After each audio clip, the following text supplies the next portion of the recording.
Welcome to today's quick win. This is part 4 of our 6-part series on how to set up a business for success. And today's focus is your suppliers. Now, this series is intended to provide you with the foundational business elements to effectively bring your products and services to your customers. Over the 6 weeks, I'll be diving into each of the foundational elements that make up your business engine. So number 1 is business strategy, the why, the what, and how you operate. Number 2, your customer profile. Who exactly is your customer? Number 3, your high-level processes, how your business operates. Number 4, your suppliers. Who provides the raw materials or services to your business? Number 5, your marketing strategy and plan, how you connect to your customers. And number 6, your financial model, how you make profit. So the 6 key business elements ensure you will make more profit, have a successful, predictable and sustainable business. Let's take the guesswork out of starting up or running a successful business. Whether you have been in business for years or you're up in that early startup phase, this 6-part series will put the wood in the fire of your business passion. This series will give you clarity about your business engine that will take you all the way. Remember in part 1, I spoke about the fact that your products and services are not your business. These are what you sell. Well, I want to remind you of that. I don't want you to spend all of your time improving your products and services without putting time and focus on your business model. You will love this episode as it will bring absolute clarity, enabling you to confidently make decisions in your business. Do you know who provides inputs to your business? It's a simple question, isn't it? But when you think about it, do you really know? Whether it be your raw materials, services, software and systems, subscriptions, advice, platforms, where your customers hang out, couriers, funding partners. The list really does go on. Every business has suppliers that feed inputs into their business. We all have them, and without them, we would absolutely grind to a halt. Taking care of your suppliers and the inputs they provide is critical to your success. They are the lifeblood of your business. Today's episode will highlight the importance of looking at your suppliers and how to ensure you are never taking them for granted. So get yourself comfy and let's dive into today's quick win. Let's do it. Are you ready to work less, stress less, and make more money? I bet you're tired of working really hard, putting in crazy hours, and still not getting the results you know you deserve. How about we swap constant overwhelm for ease and grace and take your business to the next level? Imagine having absolute certainty with every decision you make. There's a way you can achieve it all without losing yourself. I'm Deb Field, Quick Win Coach, Business Boss and Keep It Simple CEO. I've been successfully taking small, medium and large businesses to the next level for decades. Want to learn how? Go grab your favourite cuppa. I'm about to share powerful quick wins you can apply today. Let's create business magic with your heart at the centre of everything you do. Throughout this series, I expect you to take some gold from each of the 6 episodes to strengthen your business. I want every woman listening to this podcast to incrementally take her business to the next level and over time take it all the way. So let's dive into foundational element number 4, your suppliers. Sometimes we can have a mono focus on our business. I know sometimes I can do that too. Either we work tirelessly on our products or services or we work in our business operations. There's absolutely no issue focusing on these areas of your business. However, you cannot forget about your suppliers. In episode 1, we gained clarity on our strategy. And in episode 2, we learned about our customers. Episode 3, we learned about our business processes. And today, we learn about the value of your suppliers. As I always say, business is about continuous improvement. It's never a set and forget option.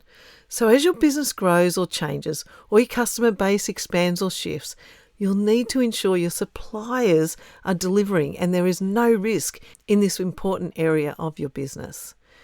Look, an obvious story to demonstrate the importance of staying on top of your suppliers is the owner of a very popular bakery who was increasing the amount of products she was making. business was growing and the product line was expanding. Everything was going great. Unfortunately, the supplier of the quality flour was having trouble sourcing the high-grade wheat flour, and that's what the owner typically used. Now, as the flour quality decreased, so did the quality of the cakes and the breads, and customers started buying less, and business was severely impacted. Finally, the owner realised that it was the flour that was the problem. After discussions with the supplier of the flour, the owner worked with them to source a higher quality flour, and business returned to normal. Now, this is an obvious critical input to the business, right?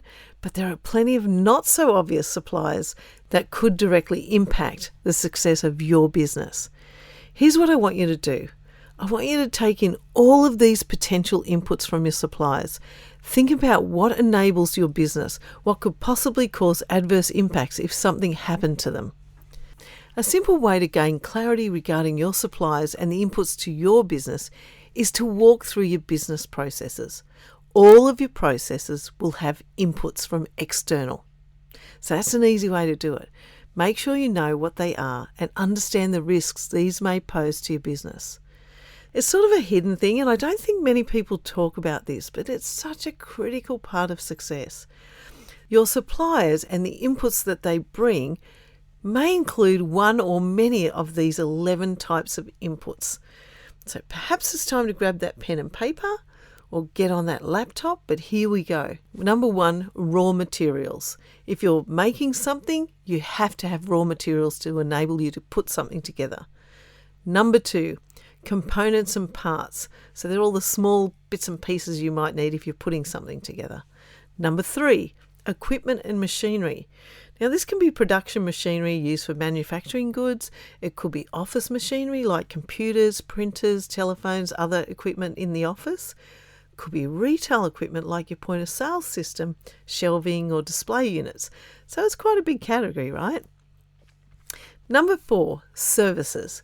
This can include logistics such as shipping, warehousing, distribution. Might include maintenance, which is like equipment servicing, repairs and cleaning. Could include consulting, legal, financial, marketing, IT, etc. Yeah, it's a big list, right? And as you kind of listen to these, you start to realise, gosh, my business is directly impacted by a lot of things that I rely on. So number 5, utilities, such as electricity, gas, water, or any renewables that you use. Also telecommunications, like your internet, your phone line, your network services. If those things go down, we are typically in pretty much big trouble. And that goes for all of us, so keep an eye on those. Have some sort of backup if you can. Number 6, packaging. Materials such as bottles or boxes, labels, wrapping materials if you're creating, products that you send out. What about your design items, custom packaging or solutions or your branding? So number 7, your consumables. Think about things in your office or your production supplies. You got pens, papers, whatever, heaps of stuff. Look around your office. You'll know exactly what I'm talking about. So number 8, software and technology. Like licensing, you've got software licenses for your operating systems or productivity tools, industry-specific applications. What about your cloud services, your storage or your computing power or any cloud-based solutions? It's a big list, isn't it? Oh dear. Anyway, stick with me. Number 9, inventory. So this can be finished goods that you buy in. It's products that are ready for sale that a business might buy in for resale. Or parts and spares and things like that. Inventory needed for maintenance or replacement in machinery and equipment.